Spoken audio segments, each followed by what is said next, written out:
Good afternoon, everyone, and thank you for joining us. Last week's throne speech outlined the government of Bermuda's commitment to building a fairer, more stable, and more affordable Bermuda for all. And in the months ahead, we will work to address the challenges facing our community, including the persistently high cost of living, economic recovery, and equitable access to essential services. These efforts are guided by our vision of ensuring that fairness, stability, and opportunity remain at the core of everything we do. Health and well-being are cornerstones of this vision.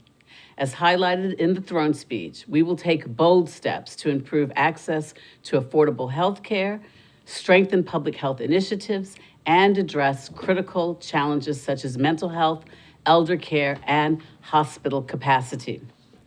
These priorities align with our broader commitment to fostering a society where every Bermudian can lead a healthier and more fulfilling life. We recognize that access to affordable health care is fundamental in achieving fairness and equality, and to that end, we will expand the health insurance plan to include an annual preventative doctor's visit and examine options to broaden specialist coverage under Future Care. These measures are designed to reduce financial burdens and make essential healthcare services, such as checkups and prescription medication, more accessible and affordable to all. The recent challenges at our hospital have highlighted the pressing issue of bed shortages and the impact that this has on acute care wards. The government is committed to ensuring that our hospital resources are readily available for those in need of acute care, which includes transitioning patients who no longer require acute care to sustainable and suitable alternative care settings. Streamlining this transition of medically fit patients to alternative care settings is essential to relieving the pressures on hospital resources and enhance access to care.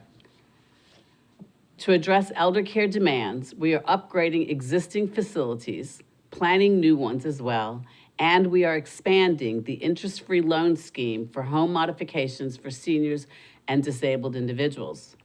These initiatives reflect our commitment to ensuring that our most vulnerable citizens are cared for with dignity and respect. Mental health and wellness also remain a critical focus on our agenda, and a comprehensive review of the Mental Health Act 1968 will modernize processes and enhance protections for those engaging with public mental health services.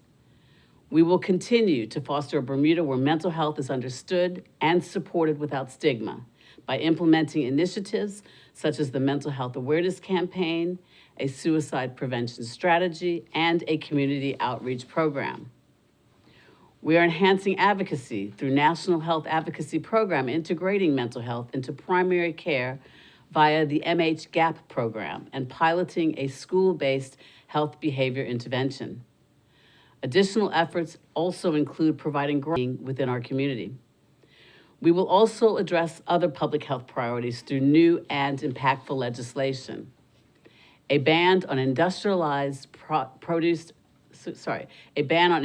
produced trans fats will be introduced to promote healthier diets and reduce the risk associated with heart disease, stroke, and diabetes. Trans fats, often found in processed and fried foods, pose significant health risks whilst offering no health benefits whatsoever. High consumptions of trans fats significantly increase health risk, raising the likelihood of death from any cause by 34%, coronary heart disease deaths by 28%, and coronary heart disease overall by 21%. As highlighted in our last throne speech, eliminating trans fats from the food supply remains a top priority. In July of last year, 58 countries representing 3.7 billion people had already adopted leading policies to eradicate trans fat, aligning with global efforts to safeguard public health. The government will also advance restrictions on flavored vaping products to protect public health, especially among young people. Flavored vaping products often come in sweet, candy-like, or fruity flavors that appeal to a younger demographic, making them more likely to experiment with vaping. And this can lead to nicotine addiction at an early age, exposing them to long-term health risk and potentially acting as a gateway to traditional tobacco use. By limiting access to such products, we hope to reduce the appeal of vaping amongst young people, curb the rising rates of nicotine dependence, and prevent health-related issues caused by this. Furthermore, these restrictions send a broader public health message emphasizing the importance of safeguarding future generations from the harmful effects of addictive substances such as nicotine. The upcoming legislative session also represents a pivotal moment in our shared journey towards building a fairer, more stable, and more affordable Bermuda. By prioritizing the health and well-being of all of our residents, we are laying the foundation of a stronger and more equitable society. Our work does not end here. It continues with a focus on fostering thriving communities, protecting the vulnerable, and creating opportunities that benefit each and every one of us. Together, we will overcome the challenges that we face and realize our collective vision of a healthier, more prosperous, and inclusive Bermuda. Thank you. Thank you, Minister. We'll now invite questions from the media. We'll start with Karen. And then from the Rosette. Thank you, Minister. Good afternoon. Gareth Finnegan. Good afternoon. You touched on the recent challenges at the hospital, notably this week, the issues with bed spaces and staffing levels. Concerning the lack of space or beds at King Edward, do you think that problem should have been foreseen? Bearing in mind that Robin Tucker this week issued a statement saying that, you know, it's pretty obvious, and I'll quote, it's pretty obvious that by looking at the design that the building was not purpose-built to accommodate the inpatient needs of our general population. We haven't adequately prepared for this day. We're in a crisis, and families can't help by taking their loved ones to alleviate some of the strain on the hospital and its staff. What's your response to those comments? Well, thank you for that question. Let me answer it in twofold. First and foremost, we do recognize that there are family members that are unable to care for their loved ones because of a myriad of circumstances. Perhaps they require a level of skill that is not acute care, but it's difficult for them to take them home and care for them. However, on the flip side, regrettably, we do have a number of families who, for another myriad of reasons, refuse to own up to the responsibility that they share through with respect to the community as well as to their loved ones to take them home when they are medically fit for discharge.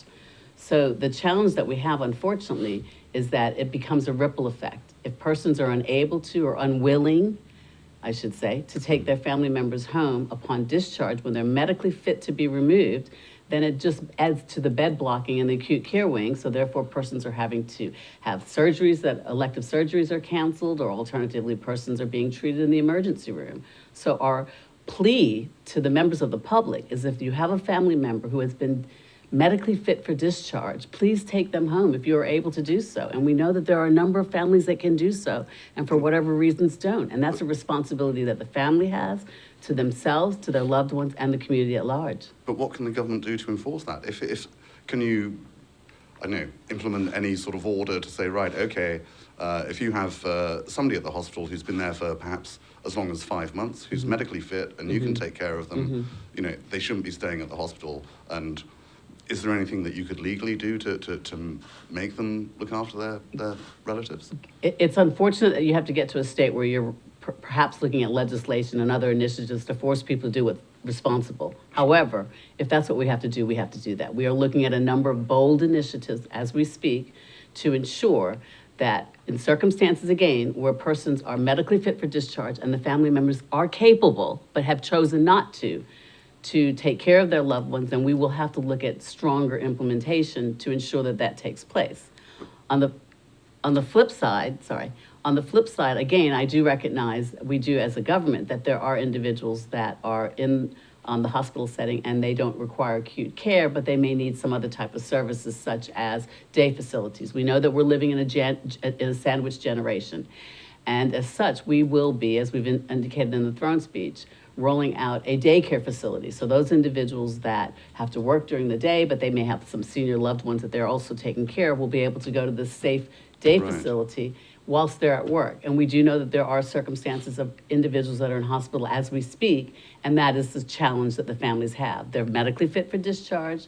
However, they require some type of supervision during the day whilst their loved ones are engaged in employment. Right. I mean, I understand that there's at least one rest home who's volunteered to take patients who are medically fit but may require some sort of care, daycare. Yeah.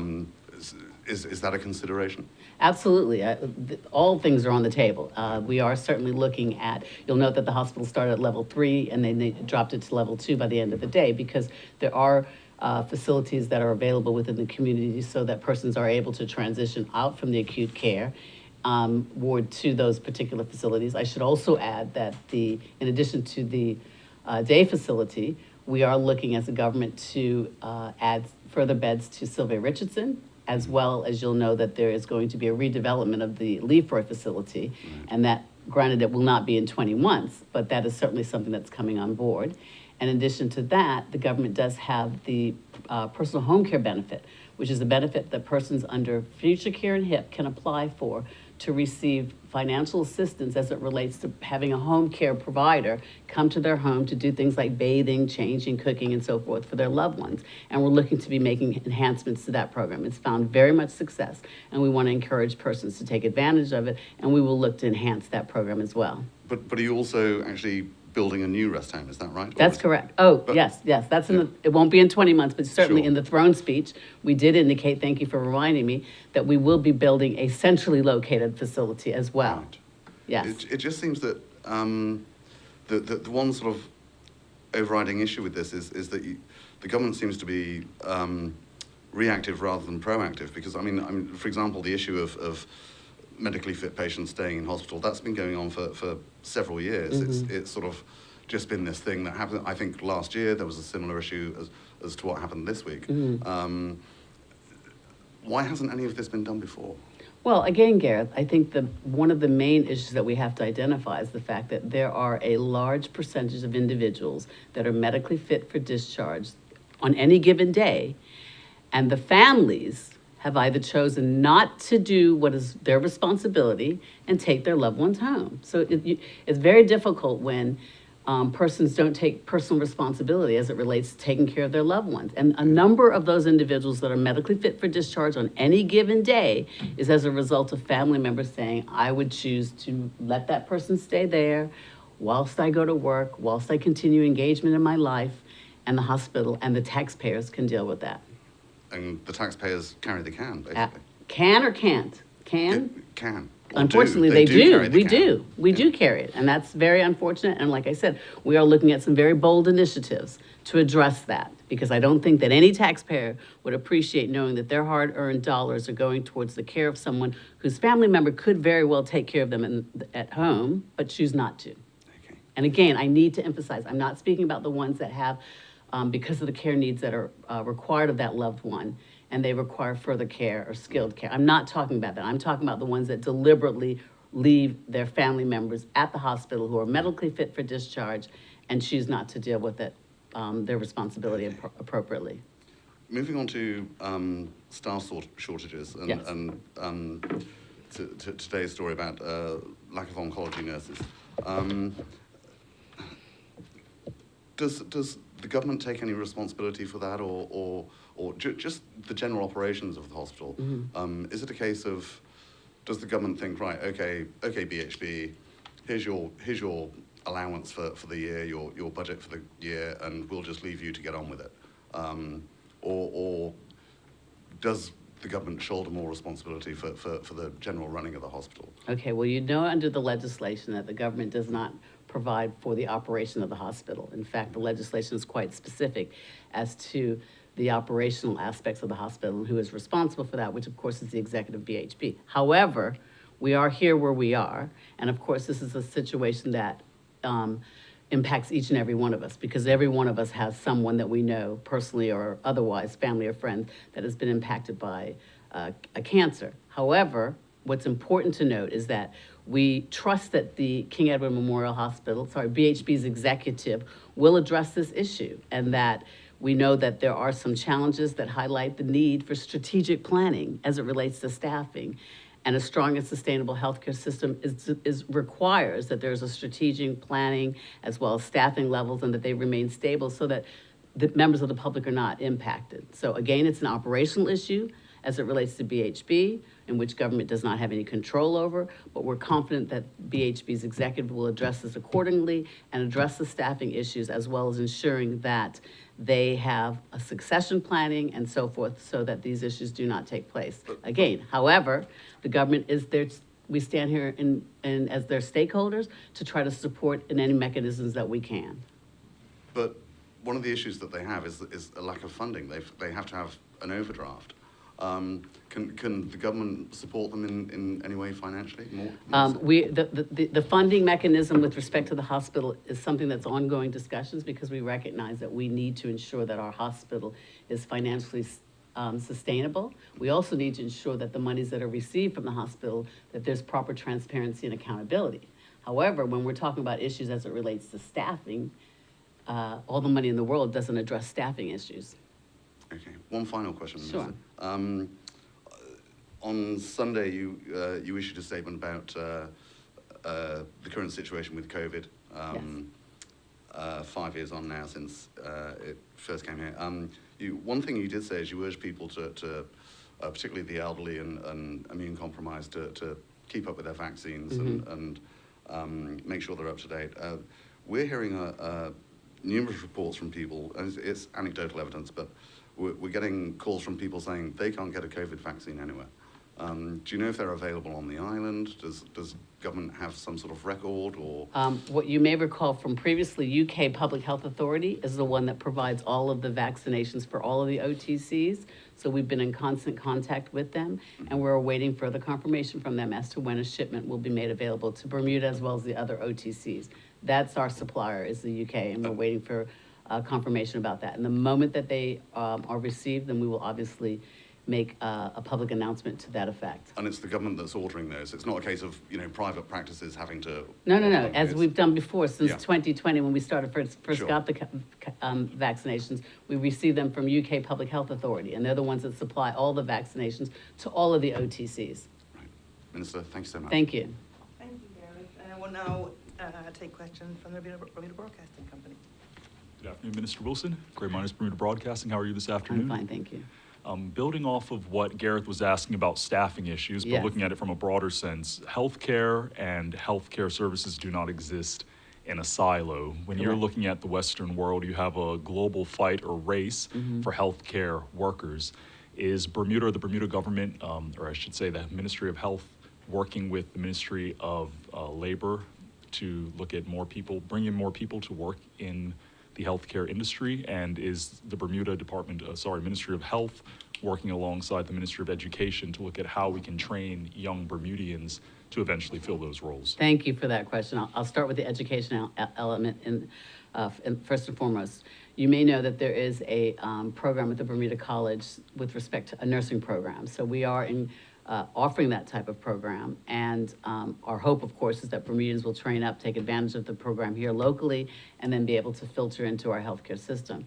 Health workforce planning is certainly one of the strategic objectives of the Bermuda Strategy 22-27. And we recognize that regrettably, and COVID did not help, there's a worldwide shortage of healthcare workers. So Bermuda is competing against a number of other jurisdictions to try to get in nurses and other type of allied health and medical professionals. So we do work closely with the Ministry of Labor to ensure that, for example, we have a wonderful agreement with the department so that when we have applications for nurses that are coming into BHB and so forth, as well as the department, they're fast-tracked. As long as all the processes are in place and the application is complete, then they are fast-tracking it because we realize that we need to get our nurses in as quickly as possible. However, again, from an educational perspective, we're working with the Bermuda College and encouraging persons to get into the health field. And then from a labor person, we meet regularly with the minister and his team to just ensure that we are processing these applications, completed applications, as expeditiously as possible. Is anything being done to incentivize specifically healthcare workers from abroad to come to Bermuda to make it more attractive and to ensure that Bermudian talent that gets trained and educated overseas want to come back home to work in the industry when they have so many options? Yes, again, to answer that question, we are, obviously, our salaries are competitive, but one of the bigger things that we have to compete with is green cards. So of course, many of the jurisdictions that we would normally recruit from to come to Bermuda to work have, because of the shortage, have the availability and the advantage of if they go and sign off of a contract in the United States, then they're probably gonna get permanent residency. And of course, we don't offer that in those type of circumstances. So we are competing globally with some big players who can offer citizenship. And of course, we are unable to do that. But again, we're just doing the best that we can to try to continue to promote it through education, as well as, like I said, the nexus that we have with the Department of Labor allows us to fast track applications so that we can get these people boots on the ground as quickly as possible. Thank you very much. My last question for you, about 10 months ago, you and I sat down to discuss legislation that required healthcare providers to submit anonymized patient data to Correct. the government. Can you tell me how that is coming along? Yes, that passed in May of 2024. That was the Bermuda Health Council Amendment Act. And we did undertake at that time, through the Health Council, that they would continue dialogue with the stakeholders so that we could collect information as to what would be the nature of the data. So that is on an ongoing process. Again, we did commit to that, and they are meeting with the stakeholders so that we can agree the terms of reference, so to speak, and the nature of the type of data that will be collected moving forward. Thank you very much. You're welcome. Thank you, Greg. Thank you, Minister. Thank you, members of the media. That concludes today's press conference. Thank you, everyone.